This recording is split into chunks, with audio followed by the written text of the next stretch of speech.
Hey everyone, and welcome back to Don't Open That Door. I am Justin, the taxi driver who really doesn't give a shit. I'm Nico, the passenger in Justin's cab who gives even less of a shit. Damn, I feel like I gotta be in this cab now. You're in the trunk, motherfucker. Oh, shit. Well, I'm Dan, the dude in the trunk. And contrary to everything we've just said, we're here today to talk about Suspiria, the 1977 cut. So, directed by Dario Argento, we've got Jessica Harper as Susie Banyan, Stefania Cassini as Sarah, Alida Valli as Miss Tanner, and Joan Bennett as Madame Blanc. So this movie opens with Susie, a ballet student who has come to Germany, here in Germany where we are, of course, to further her studies at the prestigious Tanzdanzakademie. It's very dark and stormy when she makes it to the academy, and when she arrives, Susie sees another student shouting some kind of strange, unrelated words before running away into the woods. I guess kind of unfazed. Susie rings the doorbell and is told through the intercom to leave. They don't know her. So after coming all that way, Susie ends up having to go stay with a friend who thankfully lives right in town. Later on that night, the girl who saw Susie run away, her name is Pat, she is murdered along with her friend. So little kind of circumstances happening already. So what follows next, Dan? So the next morning, Susie goes back to the academy, and they actually let her in, and they're pretty nice about it. She meets Miss Tanner, the head instructor, and Madame Blanc, the deputy headmistress. Susie goes to live with one of the senior students, as her room is currently under development, and begins life at the academy. Soon after, during one of her practice sessions, she falls ill and passes out. When she wakes up, she's informed that she will stay at the school from now on because her roommate just kicked her out, and she is to take special meals. I see. Well, I mean, Nico, you probably wouldn't mind free room and board and getting special meals, right? I mean, bro, I'm all in on that shit. Do you know a spot? No, but you could probably say what happened after, though. Damn, okay. So shortly thereafter, the students are getting ready for dinner when I shit you not, it literally starts to rain maggots through the ceiling. And the staff explained this as being from spoiled food that they had, but it pretty fucking rightfully disconcerts Susie and all the other students spend the night in the practice room together. Away from where they were previously. That night, Susie and her friend Sarah hear a strange snoring. Sarah explains that this is just the headmistress, as she has a very unique snoring pattern, kind of like a 7/8 kind of feel, if you get my vibe. That Sarah and Susie, oh god, that was highbrow. Sarah and Susie continue to discuss weird happenings within the school, including counting footsteps to determine where the faculty is going, like some old school Scooby-Doo shit. But Susie, unfortunately, has trouble staying awake. Very good. And Nico, another thing you could have said is that she snores in gent. I would have accepted that as well. Ooh, But true. Okay, yeah. But Go on. Dan, so how's it go from there? So there's actually a little incident at the school where the blind pianist's seeing eye dog bites the deputy headmistress's son. I see. Say that 10 times fast. As I could barely say it one time, slow. So the blind pianist is kicked out, and later that night, under the influence of some witchcraftery, his loyal dog actually attacks him and rips his throat out and starts kind of eating him. Unfortunate. Susie and Sarah have another discussion, and Susie is still kind of half awake, half asleep. And Sarah tells her about Pat, the original girl that we saw sort of near the beginning. And Pat kept notes about weird going-ons at the school. Someone stole the notes, however, and Sarah only still has one, which she gives to Susie. A mysterious attacker enters the room, and Sarah flees, but she ends up getting caught in barbed wire and is killed. I know that sounds kind of random that she could be caught in barbed wire, but I swear to you, that's literally what happens. It was kind of random, too. So Nico, where do we take off from that murder? So the next morning, Susie is informed that Sarah just left, which makes her curious.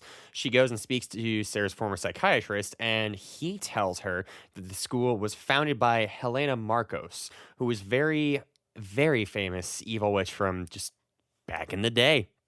They just had witches like that back in the day. Susie also speaks to Professor Milius, who tells her that, one, a coven of witches cannot function without their leader, and that 2, Helena Marcos was most definitely evil in like a million different ways, and she wanted to make the school be about ballet, but also the occult. Because why not? Just wanted to get all the food groups in there. And later on, the occult part went away, except not really. I guess we'll find out. And it became mostly focused on ballet. So Susie goes back to the school and she finds it empty as all the students have, predictably, gone to the ballet. So after getting attacked by a bat, Susie starts to recount her conversations with Sarah, and she remembers what they were talking about with the footsteps, and she also recalls what Pat was saying when she left the school, talking about a secret iris and all that. So she ends up finding a secret entrance leading to a deep layer within the school. There, Susie finds that the faculty, as well as others, are witches, and they want to kill her. She is discovered and flees, only to then find the resting place of Helena Marcos, who Susie recognizes by her very unique snoring pattern. It turns out that despite, rumors to the contrary, Helena's actually alive, but invisible, I guess, because she's a witch. She summons Sarah's corpse to attack Susie, but as luck would have it, Susie sees Helena's outline following like a strike of lightning, a pulse of lightning, whatever you want to call it, and she stabs Helena, killing her, thereby disrupting the power of the cult. Susie makes her escape as the school bursts into flames, and she just kind of leaves. That's where the movie ends. So, let's go ahead and take this off from the top, shall we? Visuals. Nico, what do you have to say about that? I fucking love the visuals, man. This is one of those movies that is over the top in terms of pretty much everything, but this one has a definite aesthetic to it. Fun fact, this was one of the last big films to be shot and worked with in Technicolor, and there are pretty clear notes that you can see with that. In particular, the color palette is so bright and vibrant and ever present in a almost hostile way. It just makes for one hell of an experience. And the blood is the same color as the walls. Or I should say the walls are the same color as the blood. You don't model blood after walls, but you get my meaning. It's interesting talking about the blood because that was actually one of the problems that I had with the movie. I thought the blood in the movie it didn't look like blood at all. It looked like paint. Yeah, It straight up looks like paint, yeah. Yeah. But I will say as well, to the effect of the visuals, there were a lot of shots in this movie where the director would have the entire room, and rather than have a bunch of separate cuts, the director would pan across and you would follow the action across the whole room. In general, this movie tended to use, I guess it was interesting because in my mind, I almost kind of saw it as, how back in the day, like in stage plays and stuff like that, you had the stage to work with. And until you changed scenes, you were working within that stage. That's how I felt about the movie, because I could see that. They had the stage, they had their settings to work with, and largely they worked within that setting. There weren't a trillion cuts from like 50 different angles. Rather, the camera would follow the action and track it across the screen. So I thought that was just an interesting note from my perspective. But Dan, anything from the visuals as far as you go? I mean, I think you guys kind of both hit the nail on the head. There's a couple like cool cinematography points. Like there's, I think it's in like a hotel or something near the beginning-ish. There's a cool shot from like one of the rooms in the hotel looking at a staircase, and the staircase, it's just a very symmetrical shot. The staircase goes up on the left and the right. And there's a lot of like really cool, just like single shots in there that I kind of really appreciated and really liked. But definitely very vibrant, a lot of reds, a lot of red light everywhere, which was interesting. I liked it sometimes, and sometimes I thought it was a little much, but it was still a cool concept though. Light was definitely a huge thing. The different hues were repetitive throughout. And not only that, but kind of going back to what you were saying, Dan, about like the shot, I think particularly within modern cinema, a lot of the time, the shot is not always as important as the action happening within the shot. And I think for this movie, it was very much not the opposite, but they were both equally as important. The scenes were always set, so what was happening in the scene was always as important as, the action element within the scene of whatever was happening. Even going so far as, they've got a red room and a yellow room even within the school itself. So I thought that was pretty interesting. So let's go ahead now and track over to the audio. So I'm actually going to lead with Nico this time. So Nico, there's one thing that I think viewers are almost immediately going to notice about this movie. So what is that? It is that, once again, sub is better than dub. Bold moves. Can you explain what's going on? Yeah, no. So the dub's really fucking bad, like atrocious level bad, like the worst dub we've ever seen in a movie on this podcast bad. It was originally shot in Italian and then overdubbed in however many different languages it was released in. And there are times where occasionally when a line is overdubbed, it'll be like, okay, yeah, they snuck that in. But like as soon as you start watching, it's just like, oh, wow, yep, this person was just not at all natural sounding. Much like that noise that just came out of my gullet. So a note about that, as is common on the podcast, I've lied to Nico. So this movie was not actually... Wait. So I've only told you a partial truth, Sir Nico. Oh, shit. This Do movie, I need to talk to the Justin who only tells me lies now? This movie was shot in Italian, was also shot in That's what I said. No, hang on. It was also shot in English and was also shot in German. All at the same time. Here's how it worked. Do they got 4 throats on a person? How the fuck are they doing it at the same time, Here's bro? how it worked. All of the actors spoke in their native tongues. So you had the people who spoke English speaking English, the people who spoke Italian speaking Italian. What kind of clusterfuck group project is this? And then the people who spoke German, and then after in post, they went and overdubbed it to the appropriate language. Now, I have a fucking aneurysm. Are you kidding? Hang on. I'm not done though. There are some scenes though, particularly in the scenes where there are 2 English speakers, where they didn't need to overdub it in post. So those scenes are actually taken from the audio within that scene. They didn't have to overdub. That is fair, yeah. No, and I think it was forgot funny about because that. I was watching the scene, and unless I'm mistaken, unless I'm wrong, one of those scenes is the scene where Susie's talking to the deputy headmistress, I'm pretty sure. I think that is one where the lips seem to match up and everything else. And I'm almost certain they were both speaking English. Susie, at least, is clearly speaking English throughout the movie. She's the American, yeah. Yeah. Right. So that is the little kind of fracas that was going on with the dub. And that when I read it, it blew my mind. I was like, what? How can that be possible? So much extra work. That sounds crazy. But then again, I think I read that in the scene where Susie's talking to the professor only spoke German. Right. So in that scene, the actress who plays Susie can't even understand what he's saying.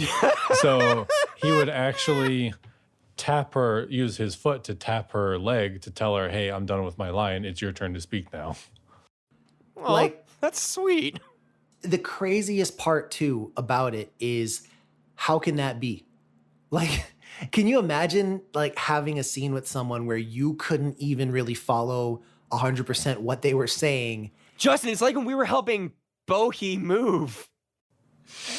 That's what I was saying. You want to talk about that reference, or are we just going to let this sit in dead air? Oh, yeah.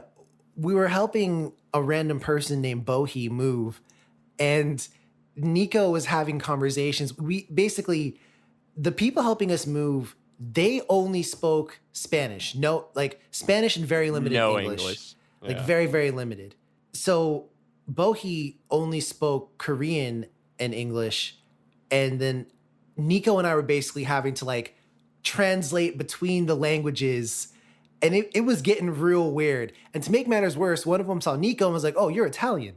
And Nico was like, yeah. And then dude was over here trying to bust out Italian, but like Spanish. It was weird. It was real weird. It was a weird fucking That day, is true. That does remind me. Everyone was just speaking what they spoke, and who understands. And to everyone else, damn you. So I don't think I've ever heard that story before. yeah, it was crazy. We also It was pretty nuts. We also met the Joker from Batman on that same day. We also did meet the Joker from Batman on that same day. So that's pretty wild. That's pretty wild. Dubbing aside, though, Dan, what else can we speak to in this movie? So I have a lot of mixed feelings about the audio. Oh, hit me. Dubbing aside, the music, the score.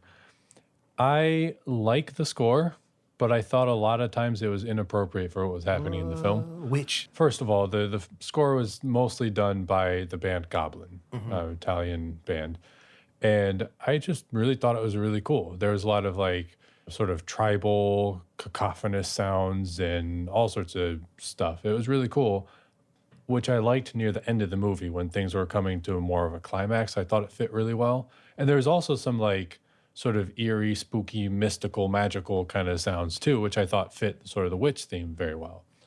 But especially early on in the movie, before you understand that there's witches or something larger at play, the music just to me did not fit what was going on. And so there's this sort of like cacophonous, magical, mythical, witchery music going on at the beginning when Susie gets in a cab and is just driving.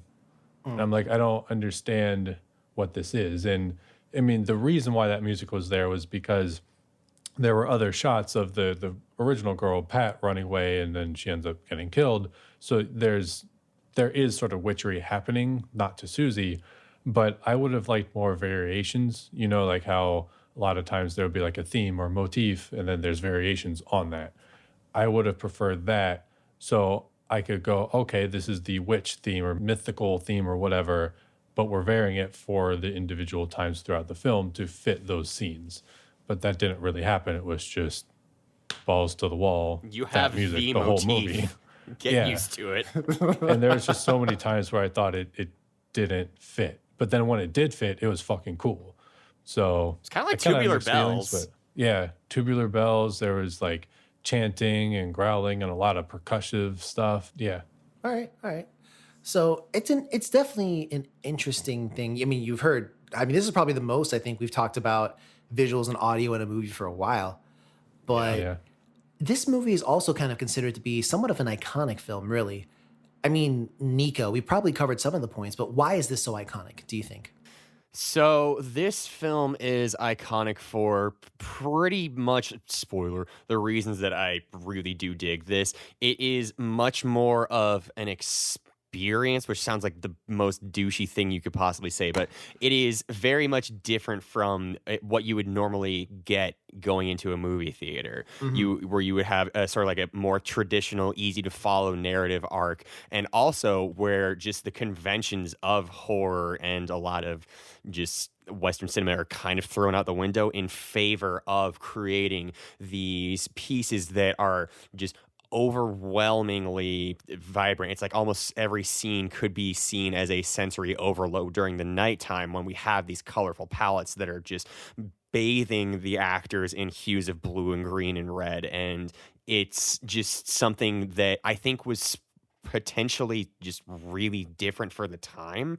And I think it's certainly got a legacy for primarily its presentation above anything else. I would agree with that statement. I feel like the director's use of color, as you said before, the recurring motifs, as well as we have seen, I think, movies to do with ballet. Black Swan jumps to mind. But I Yes, think we've absolutely seen that. But I guess within the kind of horror sphere type deal. But Yeah, you're good. I think this is it's unique in what it attempts to do, I say.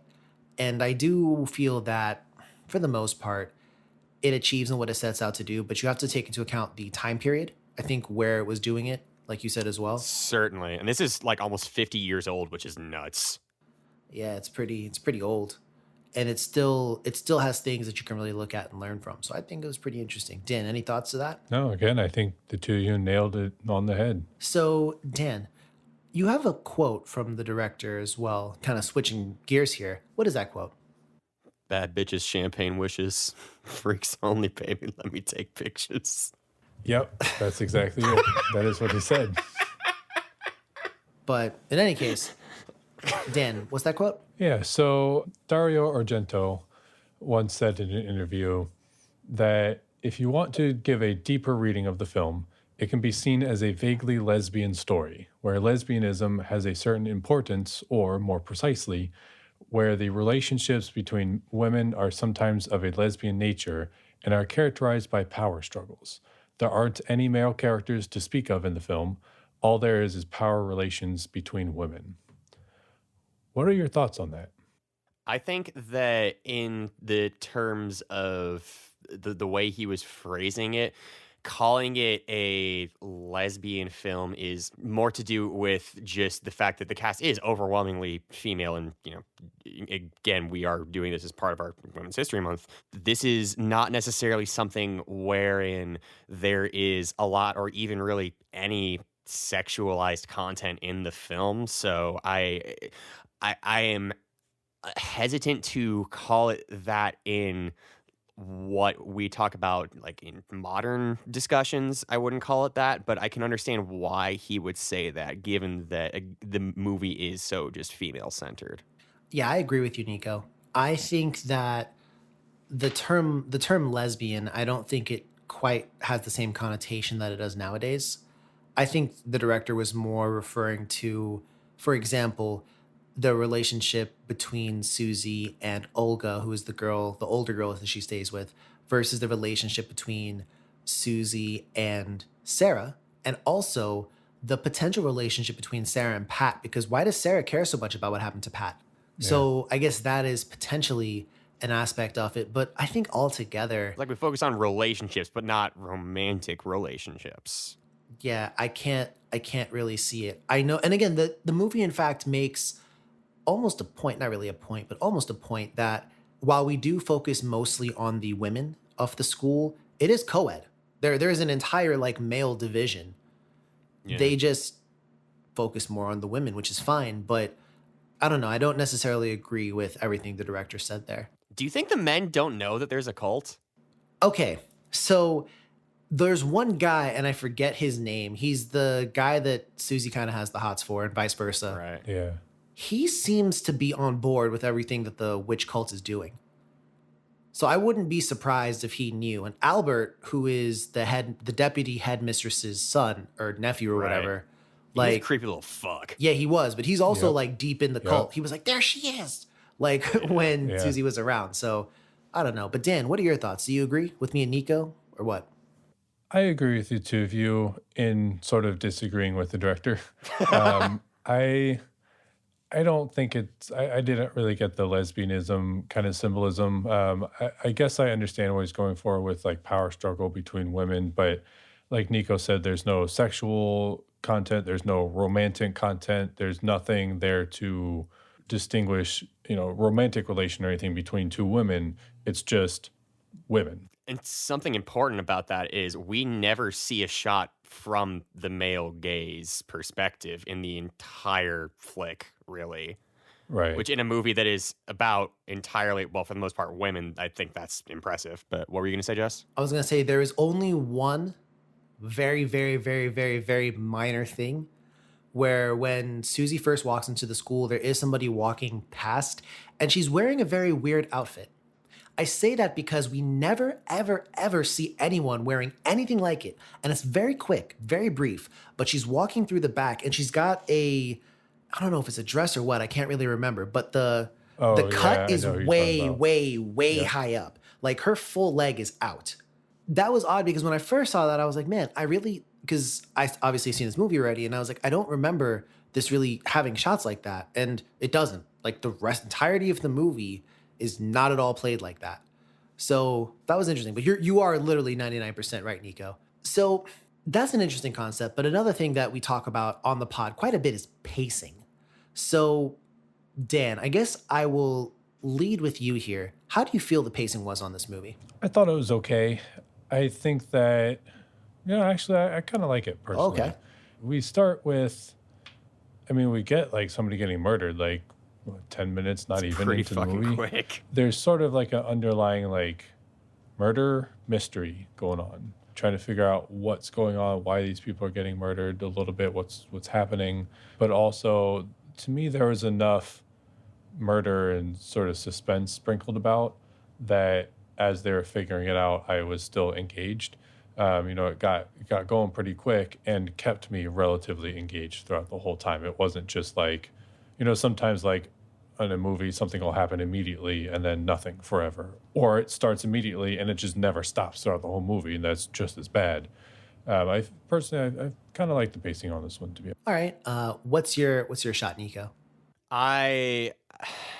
To be honest, this is going to be a really strange answer, but I wasn't even considering the pacing when I was watching this. Like, the end kind of took me by surprise in a, I don't want to say a good way or a bad way, but just a way, just because I was so enwrapped with the visuals and the set design and the single musical motif that kept coming back again and again. So like when it was happening, I wasn't even really thinking like, oh yeah, okay, no, we're definitely in the like falling action or whatever, like second, third or something. Like I was just like pretty colors. And I realized I was not fucking at all what you expected. So I guess the pacing worked for me. I mean, listen, I expect the unexpected, all right? Listen, I think everything is a trap, that's why I'm still alive. But Yeah, there's a lot of truth to that. I personally, I fucking disliked the pacing in this movie. Here we go, folks. Okay. So This is what I've been waiting for. This is what I've been waiting for. Okay, no, listen. So from my perspective, this movie to me felt like the first act, whatever you want to call it, stretched on for far too long. The climax as well as the resolution are all jam-packed in the last like 10 minutes. They're literally the word witch, aside from the motif where the guy goes, witch. Like aside from that, the word witch doesn't really get mentioned until a big chunk of the way through the movie when Sarah mentions it to Susie.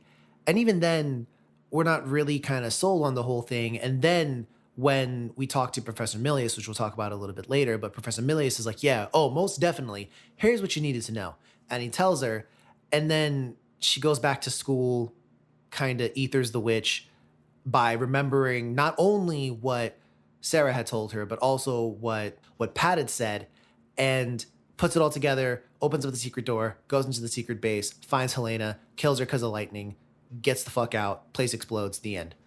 And I was just kind of like, man, like I kind of wish some of the things that happened there in that last 15 minutes could have maybe happened a little bit earlier, maybe spread around a little bit. For me, I felt the kind of mystery that Dan was talking about was kind of almost plotting at times. There was like multiple occasions where Susie couldn't stay awake. Slash was like, guys, I'm actually kind of tired tonight. I'm gonna peace out. And I fucking felt that. I know you did. And I don't know. I could have done without some of that. I thought the bat attack was real random. Yeah, I thought that so was fucking funny, man. I thought that was really random. They went and got a fucking Beanie Baby, put some wings on it, and just like kept poking it out, or like. But we went from having like there were some parts that I really, really liked. Like I enjoyed the whole maggot part of it. I did not. When the maggots like rained down, and I wanted more stuff like that to happen within the school. I'm curious to see if the remake does more of this kind of stuff. Yeah. And I'm going to just ask the question now. Dan, do you think this is just like a normal ballet school? Like normally? Yeah, apparently. I think it is. I feel like they just go about their business being a ballet school, doing ballet things. And then this is just the movie where they got found out. Yeah, because I mean, Oh, shit. this is like a famous ballet school. People come here all the time. And not just that, but they actually For fucked ballet up. and the occult. Well, they actually fucked up pretty bad by murdering Sarah, because apparently Sarah's the daughter of a French ambassador, or maybe it's an ambassador to France. There's some relation between France and Some Geneva. kind of figurehead. Yeah, and he is like a big shot. So they already messed up because he's gonna audit the shit out of that school, and then they're gonna find out. That's it. He's just gonna audit them. And they're gonna find out that like, wait a second, why have you been getting all this like all these witchcraft materials? So there's definitely that, but I don't know. I feel like it is just a normal ballet school most of the time, which then kind of to me questions, I don't know what the big deal about Susie was. Like from the time she gets there, all this crazy shit is happening. And it seems like up to that point though, the school was fine. Nothing bad was happening. So I don't know. That's an interesting thing. But Nico, I want to call on you now. I know your hand wasn't up, but I like to call on those people. So Aw. what do you have to say about the approach of this movie to horror versus maybe some other Western movies? So this is, like I was saying earlier, this movie definitely has its place in horror history for being iconic due to its presentation.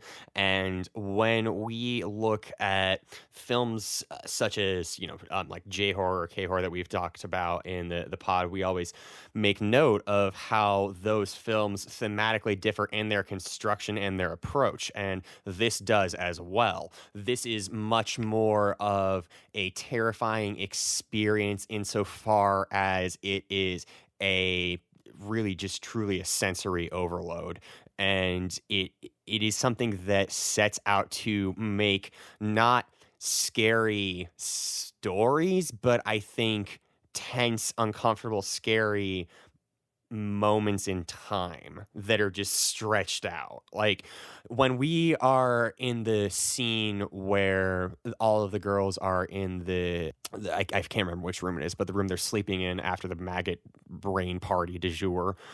And there are these just blood red lamps that are just painting everything with this red, and it's surreal. It's surreal and dreamlike in a way that most Western horror doesn't approach. All right. All right. I think that's interesting to say. Dan, do you agree with what Nico said about kind of the contrast there? Or what else would you say? How would you say this movie approached horror versus maybe a more stereotypical Western movie would? I think that Western or this movie, as opposed to Westerns, are a little bit more artistic, I guess. Okay. This, like Nico was kind of talking about, and we've said before, very much into color and lighting and cinematography. And even the music is a little bit more sort of experimental than what a Western film, I think, would do. And kind of thinking back to some of the other more European movies we've watched, like, wasn't Dark Waters Yes. European Yes, it was. film too? I believe Yeah, it was Italian. I think so. Yeah. Yeah. And that one too also had, I think, more of a focus on cinematography and using certain shots thematically instead of so much of the content and the acting. I think a lot of it is cinematographic, Yeah. Cinematographic. whatever. Yeah, that. Sure. I think that the cinematography itself kind of tells the themes and stories as well. So that is one of the major differences that I've seen in European films versus. Okay. Now, I'm going to go ahead myself and kind of, I guess, expand upon a point which I previously raised. Professor Milius. So this is the professor slash person that Susie speaks to, and he's the one who kind of tells her all about the witches. Up to this point, Susie doesn't really even know too much about witches. And then it kind of gets brought up to her, and from there she kind of runs with it. He really dumps a lot of information on her. Is he just an exposition dump? For more, we turn to Nico. Nico, is he an exposition dump or a useful character? Yeah, but he does serve a little bit more of a purpose than that. But Okay. just a little. We have, there are a lot of times where when you're writing a story and you just need characters to get from whatever point you've got going on now to the next one, sometimes you will have a character stand in and literally just tell you what's happening and what they need to do. And that is pretty much exactly what's going on with my boy Professor over here.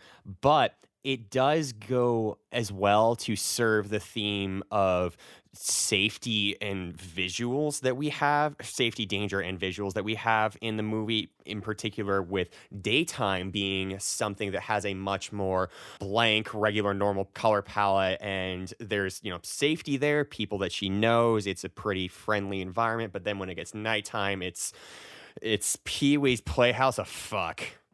Well, that's a line. Dan, your thoughts on the on the exposition mound? Yeah, I think he's an exposition dump. I never thought about sort of that daytime contrast, safety, daytime, because you're totally right. That's one of the very few times that it is daytime and we feel safe and comfortable. But as far as just the character himself, I mean, he's literally there to show up, dump info, and then leave. And he serves no purpose other than that.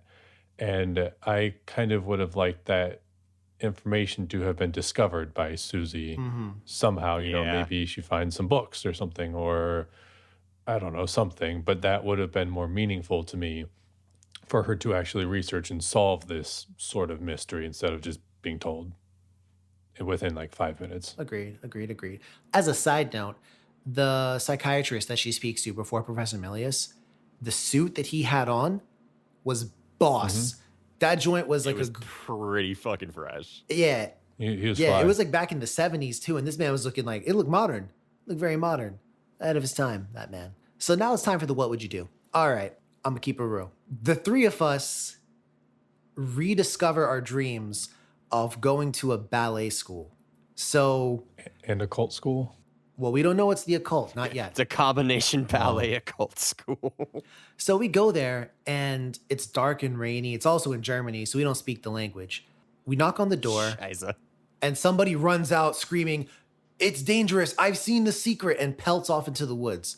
At that point in time, do you continue to try to get into the school or do you just run the fuck Nope. away? Nico, are you saying no? I'm saying hard no. Okay, Dan, how about you?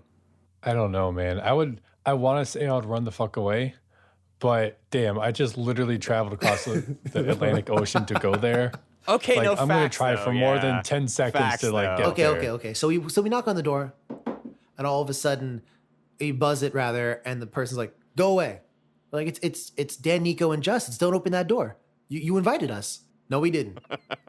Now go away. They tell us not to open that Yeah. door, and that's actually our secret power to activate when he says that, and we get in. So we leave, whatever. Now, would you, after being denied at the door, would you go back the next morning? Try again in the daylight? Fuck yeah. I would become the ultimate white woman in that moment and just like carrying the shit out of him. If that school is gonna troll me like that, I would unleash Justin, the master Oh. troll, on the school. Yo, real shit. So let's say now we get back, right? We get back the next morning and they're like, "Oh yeah, our school's fine." So we keep doing everything as normal, but then you randomly pass out during a practice. Maybe this is a school not just for ballet, but also b-boying. So Nico's hitting like a power move. Is Bean over in the corner trying to be boy? Bean is an international businessman, so you know he's here as well. Dude's just absolutely fucking shredding it in the background the entire time. He's like, "Wait, I thought the school was really for breakdancing though." Okay, it's kind of weird, but all right. Oh, you got that good cardboard? So that's happening, and you pass out and you wake up and they're like, "Yeah, so you're staying in the school now and you got to take special meals." Is that suspicious? As hell. Probably, but she got wine, so I don't drink wine. But they're like, "Hey, have some special meals, and here's some whiskey with every meal." I'd be, all right. And All right. actually, I'll do it. I already have special meals all the time. My dumb ass is celiac, so I can't eat things that make people happy. So I'm already getting special meals, so I'd probably be Okay. fine with it. Now, are maggots gluten free? Because let's go ahead now and Maggots are gluten free, but you could. so nope, they start nope. raining down from the ceiling. Would you leave the school or would you sleep in the gym or what would you do? I would probably have a heart attack and die. This is where it's a hard pass for me. Where okay, I got to the school and within 36 hours, somebody's People started dying too. been murdered and it's raining maggots. Yep, I'm fucking going back to America, bro. All right. So, and let's just so would we all leave at that point in time? The maggot rain thing? I would. I mean, I would be dead, but you two would leave, yes. Okay, so here's the deal. My breaking point personally wouldn't be that. It would be talking to the dude who's like, "Your school was founded by a witch." I'm like, "Word? A what?" Yeah, okay. Okay, say no more. Here's what I'm gonna do. I would get like a ticket. I would watch, like Borussia Dortmund or Bayern Munich play a quick match, and then I'm out. Like I gotta go back to America after that, yo. We can't stay here. This is not the place for me. And when they ask, "Why did you leave?" I'm like, "Nah, it was a witch apparently the whole time." So I would not stay. I would not rescue anyone. I'm sorry, but that's just how it's gonna be. So yeah, I guess in reality, the only part where I think Susie really messed up was she went back to the school after hearing that it was like a witch cult. I most definitely would have left. But which cult was it? And the funny thing is, Susie's Get it? Which cult? Oh, you get it, Justin? so the funny thing is, Susie's aunt is apparently a rich benefactor, which is kind of how I'm assuming she got the connections to come to this school in Europe in the first place. But that pales in comparison to what Nico just asked. So let's go ahead now and real quick, go ahead and shout out maybe your one big criticism with the movie, maybe a scene you didn't like, and a scene you did like. So I'll lead. A scene that I really liked in this movie was probably the attack scene with the dog, because I thought they really surpassed their expectations at that point in time. So the pianist is blind, as Dan pointed out. So he's walking down the street by himself, but again, he can't really tell that he's by himself too much. And he can sense, even though he's blind, he can still like sense there's some fuckery about. And his dog starts going crazy, and we just see like a shadow. They did a very good job of framing evil without having to show evil. And then the dog pulls a Cujo and just starts eating dude. And I liked the fact that they obviously just gave the dog. So there were some shots where the dog looked really happy, and the dog couldn't. Such a good boy. The dog couldn't contain his happiness because he probably could smell the meat they were going to give him. So he was super happy the whole time. And so he's supposed to be like really aggressive, but he's like super happy. I was going to pant like a dog. Tail wagging. But I realized that wouldn't translate. No, please do. No. So, and then the cool part is like two policemen show up and they're like, what? I don't understand what they said, but I can only assume they saw a dog eating a dude on the street and they're like, wait, what the fuck is going on over there? And the dog is eating like raw meat or something that they gave the dog. Dogs are carnivores, in case you guys didn't know. So they can eat meat. Word. The dog's like over here just like happily ripping into like some kind of meat or something. The police show up and the dog's like, nope, and dips and just runs away. And I was like, yeah, it's fair Jimmy play. Bones. So that was my personal. What if the dog just turned into Snoop Dogg? He would probably dip too and be like, man, what the fuck? Why are y'all staying at this Academy for Witches? Listen, Snoop Dogg, if Snoop Dogg was in this movie, things would be a lot different. If Jimmy Bones in this movie, Jimmy Bones might like backslap the deputy headmistress and take over the school. But no. And make it better. He would was make a it man of better. the community. He would make it That's better. true. And that is true. So probably the scene I had the biggest problem with is Sarah's running away and she climbs through a window and she jumps into a room full of barbed wire. Now, I dislike this shot because from the angle of the camera, we just see Sarah looking towards another window on the other side of the room and she makes a jump for it. But in reality, the character would have clearly seen the barbed wire on the fucking floor. Like blatantly obvious. There was a big light shining down on top of it. Like from the window or whatever. You can clearly see it. And when you go back and rewind the shot like I did, you can even see the barbed wire in certain parts of it. There is no way that she missed it. There is no way she missed an ocean of barbed wire on the floor. And it's then she quite gets literally a room full of barbed wire. I mean, the whole That room is the sole purpose is like of the room. 3 feet deep of barbed wire. And I was like, well, okay, congrats. You have your barbed wire room. Don't know why, but you have your barbed wire room. Gotta check it off the bucket list, man. But this was the weird part, the design. So she's stacking up these boxes to get out of this room, and there's a window, and the light's coming through the window. A reasonable person would assume this room leads to the outside. Mm-hmm. That's what I But thought it doesn't. too. Yeah. It leads to another room.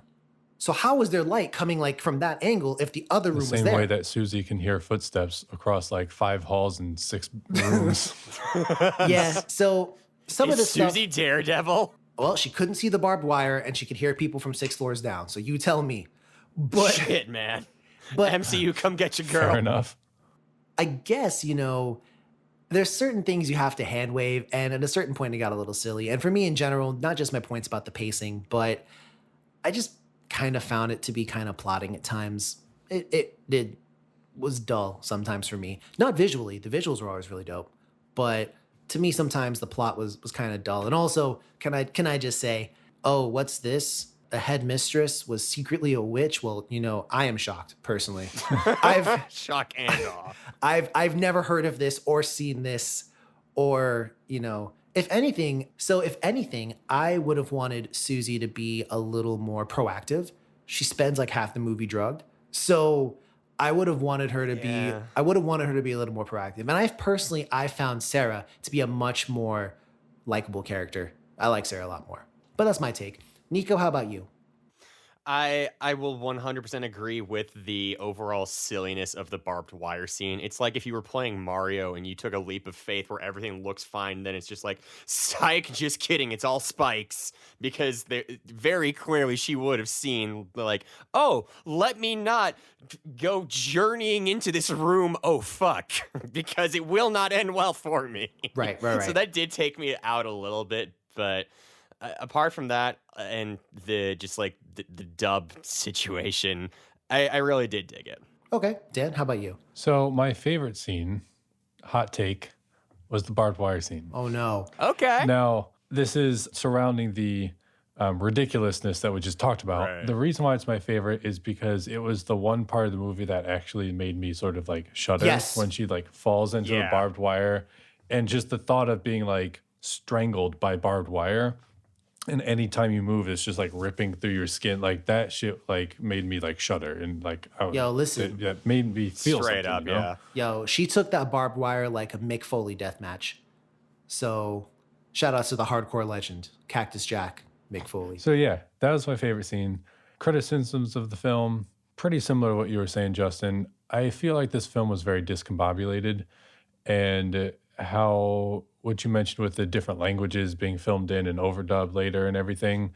Imagine what you think this movie would feel like. That's how I felt it felt like. Just parts of it were just fucking incredible. Didn't line up very well. And I didn't really like the dialogue. And I read something that apparently in the original script, the Ballet Academy was supposed to have a max age of 12 years old. So all the characters were supposed to be young kids. Yes. But somebody, I think the director's father or somebody, said that with all the violence and everything in young children, it would probably be banned. So the guy increased the age to 20 years old. So we Bless up have for more that. adults, right? But didn't change a lot of the dialogue. So there are scenes where the characters act very childish to me. And like there's one scene That where explains a lot, yeah. That explains yeah. a lot. Yeah, where I think like Olga or somebody like calls somebody else a snake, and she's like going, "Oh, you're a snake, pointing at them, somebody. Yeah, and, yeah. And then the other weird. girl's like sticking her tongue out her, and they're going snake, ah, bleh, and doing all these weird noises and stuff. And it's like that's something a 10-year-old would do, and not an 18-year-old, you know. So there's a lot of stuff like that just the movie just felt really discombobulated and just really weird to me, and just didn't really work together. You know, even that scene where they're sleeping all together in the gym and they're like staying up or whatever like that, and they're listening to the snoring.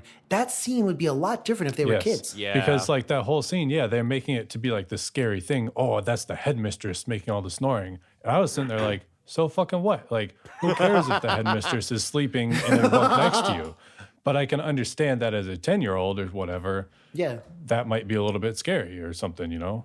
Also, I don't mean to belabor the point, but you like blew my mind with that, because there's one other scene where they're talking, and I think it's maybe Olga or a different character, and they're like, well, what are you going to do after this? Oh, I'm going to apply to like this other school. I was like, wait, y'all are like 20. This is the finishing Yeah. school. Like, where else are you going to go? And I was like, oh, but it would make a lot more sense. So now let's take a look at the score. Crazy. So I ain't gonna lie, this is a 93% on Rotten Wow. Tomatoes from the critics and an 83% from the audience. Now, here's something interesting. They call this one a giallo horror, which I didn't think of it in that sense, but What I guess does that it is. actually mean? It's like a subgenre of Italian horror. Giallo referring to I believe it's yellow. Yes, that's Italian for yellow. Referring to the pages of like the novels. Oh, like they would have pulpy like yellow stuff. pages. Yeah. Yeah, they have like yellow pages. So Okay, that's that what they makes call sense those then, yeah. movies. Yeah. So big numbers. Dan, do you agree with it? What would you give No, it? I don't agree. Holy shit. was Goddamn. quick. I Pew, pew, pew, pew, pew. I didn't really like this one. The ending, the last like 20 minutes, 15, 20 minutes, I liked because, again, that's where I feel like the music, just everything came together properly, and I liked it. But the first hour or so, just, I don't know, I couldn't do it. I'm going to have to give this one 48. Holy shit, damn. Yeah. Wait a second. I'm going to tag in here. Okay, so I too didn't really like this movie. So I personally thought the very last bit was cool, but I mean, she ethered that witch. How did the witch live that long? If somebody could just walk up and murk you, why was the witch invisible except when the lightning bolt hits and then you can see her outline? Can I also just say, she stabbed her in the neck and then she paused and kept going. Yeah. Like, she finished the job. She was thorough with that. No, she was thorough. She was very thorough with it. So for all the reasons we've discussed before, I do give it some points because of the creative shots and some of the camera work there. So I'm personally going to rest this one on a 56 from Just. So go ahead, Nico. So I like this movie a lot more than you do. I think that was always clear. But I really, really dig it for all the reasons that people stereotypically tend to dig this movie. I'm always a fan of when visuals are used as part of a pleasing color palette as opposed to just being drab and dull, and this is anything but. So I would give this I'm gonna give this a 79. Okay. Okay. Not normally the number you're associated with here on the pod, Yeah. but all right. So does this one get a recommend for you, Dan? Would you recommend this to a friend? Hey, check this movie out. It's pretty good. I think if you're a horror buff, yes, because like you and Nico said, there are a lot of great merits to it and everything. But as a casual, I would say I don't think so. You know what? I'm gonna put up a mirror, and I need you to put one up because you're gonna reflect to me, and then I'm gonna put my mirror down so you reflect the reflection back. Because I'm gonna say, Oh, we're just gonna get more I'm and gonna more say the same. powerful. We got to end this podcast before it gets too powerful. Black Clover. That's Would one you of be these power on Black would you Clover. be Jan or would you be Dustin? Oof. Why can't I be busting? No, we got to end this podcast. And yes, I before you're would busted. recommend this. I would recommend not this conversation, not this moment in time, not this tenuous circumstances that we were in, but I would recommend the movie. So I agree with Dan. But Nico, you said you recommend the movie? Yeah, I would. All right. Yes. So I think this is not gonna get the golden seal though, right? No. All right. Any last thoughts before we wrap this one up? No? All right. So that's been it from us here at Don't Open That Door.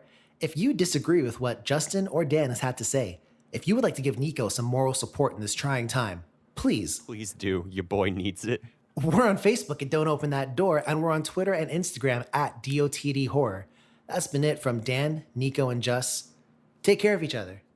Don't mess with the occult, and definitely don't mix it with ballet. And please, dear listener, don't open that door. Bye.